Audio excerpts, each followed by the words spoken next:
ఇదిగో Abraham Lincoln, America 16వ అధ్యక్షుడు తన కుమారుడు చదువుతున్న పాఠశాల ప్రధానోపాధ్యాయుడికి రాసిన లేఖ యొక్క తెలుగు అనువాదం. ప్రియమైన ప్రధానోపాధ్యాయుడికి, నా కుమారుడు నేర్చుకోవాల్సిన విషయం నాకు తెలుసు. అందరూ న్యాయంగా ఉండరు, అందరూ నిజాయితీగా ఉండరు.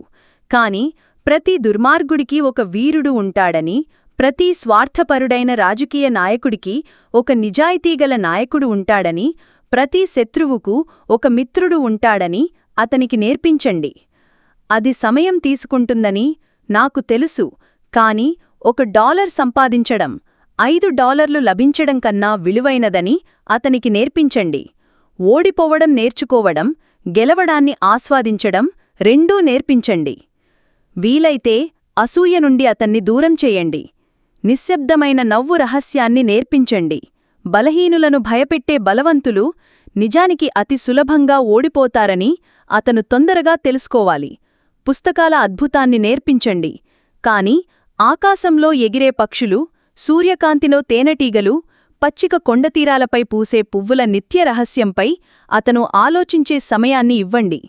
పాఠశాలలో మోసం చేసి గెలవడం కన్నా ఓడిపోవడం గౌరవప్రదమని నేర్పించండి. అందరూ తప్పు అని చెప్పినా తన ఆలోచనలపై విశ్వాసం ఉంచుకోవాలని నేర్పించండి. సాత్వికుల పట్ల సాత్వికంగా, కఠినుల పట్ల కఠినంగా ఉండాలని నేర్పించండి. అందరూ ఒకే దారిలో పరిగెత్తుతున్నప్పుడు గుంపును అనుసరించకుండా నిలబడే బలం ఇవ్వండి. అందరి మాటలు వినమని నేర్పించండి. కాని విన్నవాటిని సత్యపు జల్లెడలో వడకట్టి మంచిదాన్ని మాత్రమే స్వీకరించమని నేర్పించండి. విచారంగా ఉన్నప్పుడు కూడా నవ్వడం నేర్పించండి. కన్నీళ్లు వస్తే అవమానం కాదని నేర్పించండి. వ్యంగ్యవాదులను తేలికగా తీసుకోవడం, మితిమీరిన మాధుర్యానికి జాగ్రత్తగా ఉండమని నేర్పించండి. తన శారీరక శక్తి మేధస్సును అత్యధిక ధర పలికేవారికి అమ్మకోవడం నేర్పించండి. కాని తన హృదయం, ఆత్మకు ధర కట్టకూడదని నేర్పించండి. గుంపు అరిచినప్పుడు చెవులు మూసుకొని తాను సరి అనుకుంటే ధైర్యంగా నిలబడి పోరాడమని నేర్పించండి.